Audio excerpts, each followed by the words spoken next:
नाज़रीन ना, आज के मैच में आपने बाबर आजम को आउट होते देखा? वो बॉल जो मोहम्मद आमिर ने कराई, उसके बाद बाबर आजम ने शॉट लगाई और रेली रूसो ने कैच लिया। अगर आप वो बॉल देख लेते तो कहते अरे यार, इस बॉल पर तो मैं भी चौका मार दूं। इतनी ढीली बॉल, हाफ पिच से भी पीछे को, आधे रास्ते से भी पीछे बॉल को फेंका गया और बाबर आजम के फेवरेट एरिया में, जहां पर उनका कंपैरिजन किया जाता है विराट कोहली के साथ के कवर ड्राइव किंग कोहली अच्छी मारते हैं या किंग बाबर,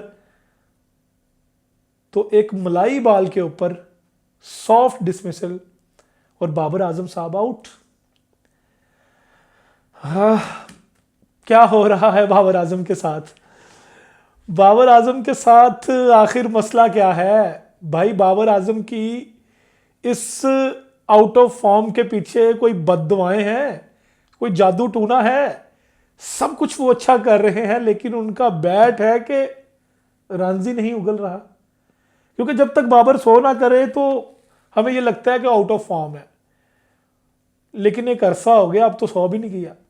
नेपाल के खिलाफ इनिंग्स खेली थी, याद है हमें, 156 रन की इनिंग्स गालबन जो उन्होंने लाहौर कज़ाफ़ी स्टेडियम में खेली। तो एशिया कप का वो मैच था और शायद नेपाल की टीम ने कोई ऐसी बद्दुआएं बाबर आजम के पीछे छोड़ दी हैं कि बाबर आजम जो हैं वो अब चलने का नाम ही नहीं ले रहे। और अब T20 क्रिकेट जब उनको न्यूजीलैंड के टूर से फारिग किया गया और कहा गया कि वो न्यूजीलैंड के टूर पर नहीं जाएंगे, तो बाबर आजम के वालिद मोहतरम आजम साहब ने फरमाया था कि नेशनल कप में और PSL में बाबर परफॉर्म करेगा, इंशाल्लाह टीम में वापस आएगा।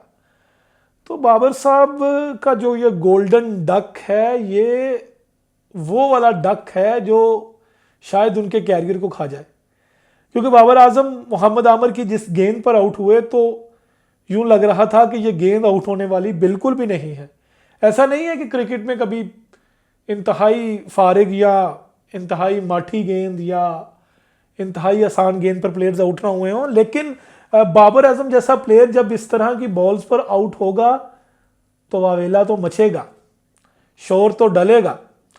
और सोशल मीडिया पर वो वाली बहस भी शुरू होगी कि बाबर सन्स एक कोने में बैठकर रो रहे हैं, मोहम्मद आमिर अभी भी फिट हैं, वो ये कर देंगे वो कर देंगे। ऐसी तो फिर आवाज़ें आएंगी। हालांकि मोहम्मद आमिर इतने फिट होते तो USA के खिलाफ मैच में सुपर ओवर में 17 रन ना खाते।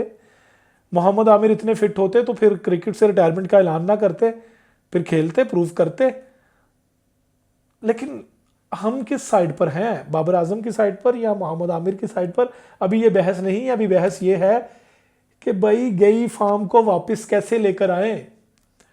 बाबर साहब कुछ करें। आपकी मुखालफत के जो तीर हैं वो इस अंदाज से छोड़े जा रहे हैं कि अब तो सीना छलनी हो गया है, अब आपको परफॉर्म करना होगा। तो मुझे याद है क्रिकेट देखते हुए कि एक दफ़ा ऑस्ट्रेलियन टूर के ऊपर सचिन तेंदुलकर, द ग्रेट सचिन तेंदुलकर, पूरी टेस्ट सीरीज में नहीं चले, स्लिप में आउट हो रहे हैं, कवर ड्राइव मारने जा रहे हैं तो स्लिप में आउट हो रहे हैं।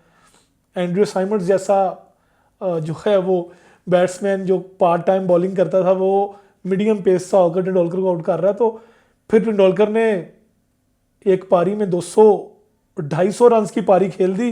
तो उसके बाद जब सचिन से पूछा गया तो उन्होंने कहा कमिटमेंट टू कवर ड्राइव नहीं मारनी भाई, कवर ड्राइव नहीं मारनी। उस पूरी इनिंग्स में कहा जाता है कि सचिन भाई ने कवर ड्राइव नहीं मारी और वो आउट होने से बचे और उन्होंने अपने ग्रेट बैट्समैन होने का सबूत दिया कि जब बुरा वक्त चल रहा हो तो हिकमत अमली को तब्दील कर लेना चाहिए।